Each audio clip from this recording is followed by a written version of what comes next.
This classroom is cursed. I'm Jason Horton. I'm Rebecca Lieb. And this is Ghost Town.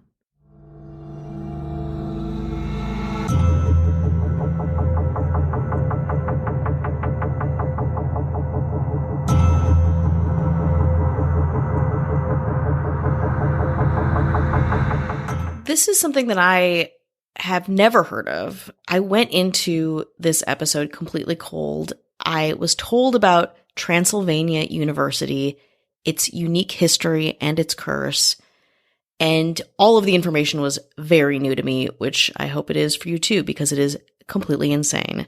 So today we're going to be talking about Transylvania University and the Transylvania University curse. Established in 1780, Transylvania is the oldest university west of the Allegheny Mountains.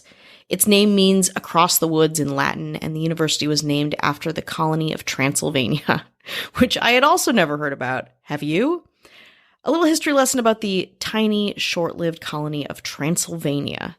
So it was an American colony founded in early 1775 by North Carolina land speculator Richard Henderson. He was head of the Transylvania Company. Henderson and his investors bought lands west of the southern and central Appalachian Mountains from the Cherokee Nation. In exchange for the land, the tribe received goods worth around 10,000 British pounds, about 1.5 million now. This land was also claimed by both the Virginia colony and what was at the time the province of North Carolina. American pioneer and frontier explorer Daniel Boone was hired by Henderson to establish parts of the Transylvania settlement. The Revolutionary War, though, complicated things, and the states were forming around Transylvania's established towns. Kentucky, Tennessee, and North Carolina eventually absorbed their respective parts of the colony. Henderson was compensated with a land grant along the Ohio River in western Kentucky, and where the current town of Henderson was founded. So he still got something. So what remains of this colony is Transylvania University. Transylvania University at its start was a single log cabin in Boyle County, Kentucky. Its first sponsor was an Episcopal church, though it's kind of known to be Presbyterian still even. The school moved to Lexington in 1789. In the early 1800s, the school expanded under the order of Kentucky icon and politician Henry Clay, who both taught law there and was a member of Transylvania's board. After 1818, the university had a medical school, a law school, a divinity school, and a college of arts and sciences. In the mid-1800s, Transylvania University was the school if you were a fancy person from the South. Its alumni included Vice Presidents John C. Brennenridge, Richard Mentor Johnson, a member of the Lewis and Clark expedition, and Stephen F. Austin, who was the founder of Texas. After the Civil War, Transylvania University was in a serious financial bind, and it kind of merged with a couple Kentucky universities around the area, then split again. For a while, it was Kentucky University, but then there were a lot of schools named Kentucky University or University of Kentucky, so it was renamed back to its original name, Transylvania University, in 1908. Much better and spookier, in my opinion. The university's culture and reputation really takes a turn when Constantine Rafinesque comes on the scene. Constantine Samuel Rafinesque was born on October 22, 1783 in Galata, a suburb of Constantinople. His dad was a French merchant, and his mother was the daughter of a German merchant family. There's one portrait of him pretty much anywhere. He's got like a real Adam Scott, Conor Obersty white guy vibe. When he was 19, Rafinesque moved to Philadelphia to be a mercantile apprentice. For the next 2 years, he roamed the woods and fields from Pennsylvania to Virginia, collecting plants and animals, and just kind of chilled out being a teenage rich guy. In 1805, he went back to Europe and spent the next decade in Palermo, Sicily, where he learned Italian. He became so successful in trades and mercantilism, that's not a word there, that he retired by age 25 and devoted his time entirely to natural history. And, to keep busy, he became secretary to the U.S. consul. During this time, his naturalist books started to be published with very positive reception. He had a common law wife and a son and was doing pretty well for himself, until 1815. His son died, so Rafinesque decided to come back to the U.S., but his boat, the USS Union, almost to the U.S., was shipwrecked on Long Island Sound. Rafinesque lost all 50 boxes of his collections and unpublished manuscripts. He was absolutely devastated. But again, he was intent on rebuilding his life as an American citizen. In the summer of 1818, Rafinesque moved to Henderson, Kentucky, where he made the acquaintance of a fellow naturalist, you might know him, named John Audubon, and in fact stayed in Audubon's home for 3 weeks. Audubon liked having him there, but he didn't like Rafinesque's persistent and kind of mean botany and naturalist jokes, including convincing him that made-up species were real. A famous story of his stay was when a live bat, which Rafinesque didn't recognize, flew into a room in the house, a room where Audubon's prized violin hung out. In an effort to kill and catalog the bat, Rafinesque took the violin, swung it around, trashed the room, and destroyed the violin. To thank him for basically decimating his prized possession, Audubon gave him a little taste of his own medicine. He gave Rafinesque a beautiful color illustration of a gigantic fish, which he said lived in the Ohio River. Rafinesque wrote and published a paper on this 8-foot-plus beast, only to discover Audubon was making up species of his own. In 1819, Rafinesque arrived in Lexington at Transylvania University, where he was hired as a professor of botany and natural science. He also gave lessons in French, Italian, and Spanish. He finally became a naturalized citizen in 1832. So, Professor Constantine Rafinesque taught at Transylvania from 1819 to 1826 and was a really shitty guy there. He was a professor and colleague that would skip class. He would jump to conclusions too quickly, publishing premature findings and not giving credit to other researchers. He loved taking long, long walks and shaming the conservative population of Kentucky. It was rumored he was also very close with President Horace Hawley's wife, Horace Hawley, president of the university. In fact, around 1920, he was pretty much an outcast to the scientific community because nobody wanted to deal with him. He was also, though, a pretty productive member of the community. While he was there, he named hundreds of plants and animals, both locally and in Europe. He became interested also in prehistoric Indian sites, identifying 148 of them in Kentucky alone, and was very into native languages of America, leading to his preservation of the Wallam Olam, a story of the migration of the Delaware Indians. He tried unsuccessfully to found a botanical garden in conjunction with the university, but couldn't get people on board because he was not liked. His reputation became so bad and so combative with the staff that after a fight with the university president, again, our friend Horace Hawley, yes, the guy whose wife he might have been sleeping with, Rafinesque left Transylvania U and moved to Philadelphia. He died there of stomach and liver cancer, which may have been induced by Rafinesque's constant self-medicating with a fern named maidenhair, which I researched and doesn't seem to be bad for you. It's good for straightening hair and treating asthma and rheumatism. But still, I guess don't eat a ton of wild plants because that will kill you. Rafinesque was buried in Ronaldson Cemetery in Philadelphia, but in March of 1924, what we thought to be his remains were transported to Transylvania University and reinterred in a tomb under a stone inscribed, "Honor to whom honor is overdue." But we're going to take a break before we get to some of the curse. Hello, Ghost Town listeners. We're here to tell you about our new podcast, Muriel's Murders. I'm Muriel, and I love true crime. I'm Nick, and I think Muriel's obsession is weird and disturbing. During the pandemic, when we were cooped up with nothing to do, I started forcing Nick to listen to me tell him about whatever true crime story I was consumed by at the moment. And I gotta admit, I found Muriel's insane storytelling very entertaining. Now, every week on our new podcast, Muriel's Murders, I handpick a real-life crime story that I think will blow Nick's mind. Muriel is really enthusiastic about researching and telling me these stories, and they are a lot. Some stories are famous, some are relatively unknown, but all of them contain crime, violence, and murder from across history and around the globe. Muriel's Murders is a podcast about true crime. But really, at its core, Muriel's Murders is about two people trapped in their apartment with nothing but time on their hands, attempting to understand each other. It's an exploration of murder, human nature, and the importance of compromise in a marriage. So join us every Wednesday wherever you get your podcasts, and check out our original Muriel's Murders animations on Instagram, YouTube, Twitter, and TikTok at Muriel's Murders. Hey, Nikki, are you ready for a story? No! Okay, let's get started. Hi, hello, how are you? Hi. How are you doing? Whew, I'm okay. We're checking in. Checking in. Look inward. Look inward. I'm kidding, don't do that. No, Never. only look outward. Yeah, whatever the mirror tells you is correct. We would like to say hello to everyone and thank them for listening. Yes. Hello to all the patrons, thank you. And Hello. our esteemed, or esteemed, I like an e-steam. It's like an e-cigarette, but for clothes and for wrinkles. Esteem. Can you e-steam my face, please? Working on it. Science isn't there yet.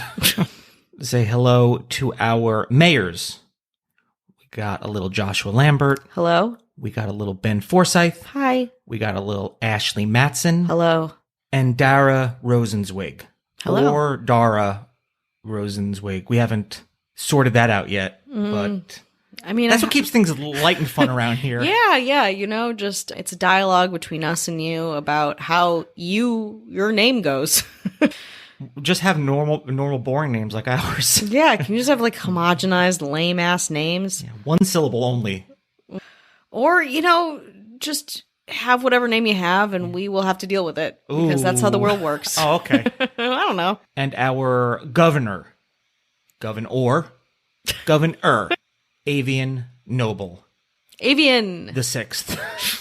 6 generations of made up. And if you want to get bonus episodes, early access with no ads or chit chat, it's patreon.com/ghosttownpod. Got a new bonus episode up. Super fun. Eat up that new bony. And everyone's favorite thing in the world. Top things in the world. What is it? Maslow's hierarchy of needs? Yeah. Yeah. This is at the top or the bottom, wherever it goes. Get out of here, shelter. Get out of here, food.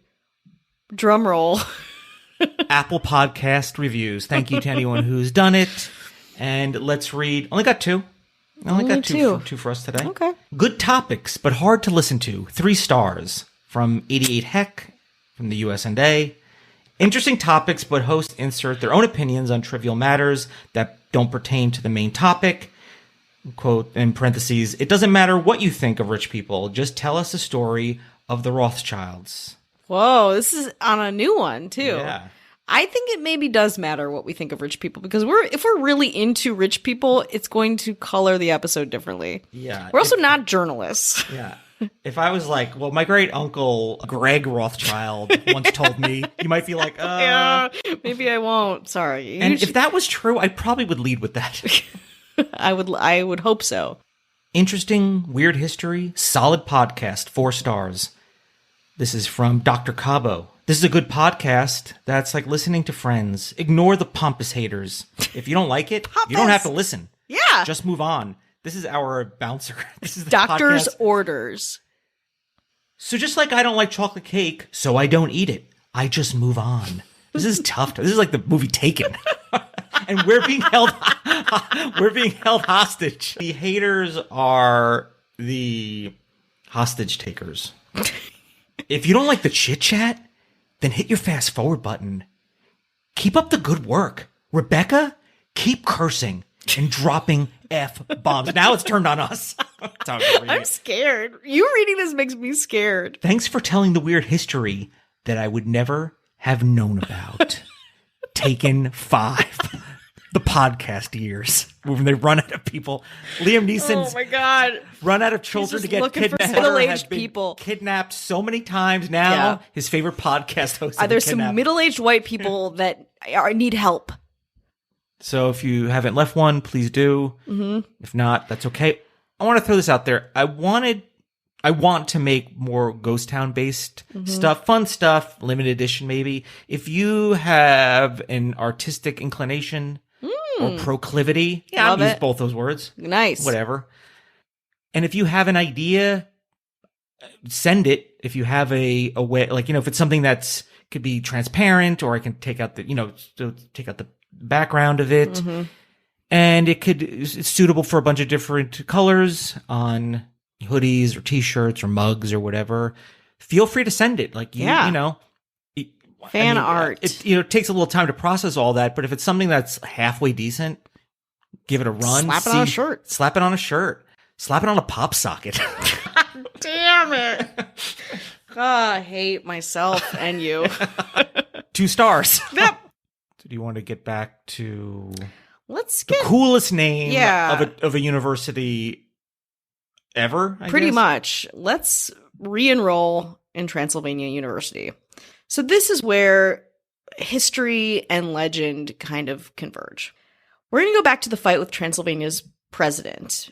Some versions of the Raffinesque story say that he was fired. Others say he walked out. Either way, as he left, Raffinesque announced that he had placed a curse on Transylvania University and Mr. Holly, which, according to legend, went something like, "Damn thee and thy school as I place curses on you." So he said that, left in a huff, and honestly, like, nobody cared. Nobody liked this guy. They're like, good riddance. See ya. Not long after, though, Horace Holly himself was fired by his own board and then died of yellow fever. 2 years later, the Transylvania University Administration Building was mysteriously set on fire and destroyed. In 1919, Raffinesque's remains were brought back to Transy, the fun, playful nickname of Transylvania University. The cemetery had fallen into disrepair when 3 Philadelphians located Raffinesque's grave and placed a marker there. Elizabeth Norton, the librarian at Transylvania University at the time, learned of the activities and that Ronaldson Cemetery was full, neglected, and then a very undesired location, and was probably going to be destroyed. Norton promoted the idea of returning Raffinesque's remains to Transylvania, and in March 1924, Transylvania Dean Thomas McCartney traveled to Philadelphia and brought back some of the remains to be placed in a crypt beneath the steps of Old Morrison Hall at the college. Old Morrison Hall is kind of the focal point when you think about like a quad and kind of a main building. Some say Transylvanians wanted the curse to be finally lifted. Not sure why bringing the body back would have helped with that, but it happened. For many years, having Raffinesque's remains was a real point of pride for the school. But then Raffinesque would be annoying people even in death. In the 80s, a campus secret society known as the Hemlock Society, because of course Transylvania University had a bunch of secret societies. The Hemlock Society had been charged with exhuming his body on a dare. So in the era of Raffinesque's death and in cities where land was scarce, graves were reused multiple times, resulting in layers of bodies in one space. In Raffinesque's case, he was buried on top of 2 other people, and in time, 3 more people were buried on top of him. Researchers are confident that the Transylvania crypt that had the remains of someone put on top of Raffinesque's, a woman named Mary Passamore, not him. So when the secret society came in on a dare to exhume his body, big bold choice, they found not him, but this woman, Mary Passamore. Raffinesque and his curse is still a huge part of the college culture. Transylvania's mascot, affectionately called Raff, is a big-eared bat Raffinesque classified. He had a huge passion for bats, as evidenced by that shitty Audubon story. Every year, the Student Activities Board hosts Raff Week, a lead-up to Halloween that includes a pumpkin carving contest called Pumpkin Mania and a raffle for students to sleep in Raffinesque's tomb. Or not his tomb, maybe Mary Passamore's tomb. Who's to say? Just another side note about the university. In 1988, Transylvania University experienced an infringement on the institution's trademark when Hallmark Cards began selling Transylvania University t-shirts, a novelty product purporting to be the college wear from Count Dracula's alma mater. When contacted by Transylvania University, Hallmark Company admitted that they were not aware of the Kentucky-based institution and recalled all unsold product immediately. Don't mess with Transylvania University, okay? Go Bats! And that's the story of Transylvania University and Constantine Raffinesque and his curse on the university. I mean, you have to see that coming, right? When it's Transylvania University, there better be a curse. Mm-hmm. I know. And the Hemlock Society, come on. Yeah. I mean, I would have tried harder in school had I known that there was a Transylvania University that I could attend in the middle of Kentucky, be a part of a secret society, and live my dreams of not knowing whose crypt was buried under the quad. I would have assumed this was in Hungary or something like that. Not No, this is Kentucky. Lexington, Kentucky. You're speechless. Yeah, You're speechless right now. You're still processing the information around it. I love a secret society. I love like a collegiate, because college shit is very, again, as someone who went to college and grad school, like very elitist and bullshitty. So I love I love that secret society shit. Like I love kind of examining that. And I love when someone kind of shits on it too. And that becomes a part of the university culture. That's great. The Halloween here would be so great. I want to go. I really don't like that they went after a big greeting card though.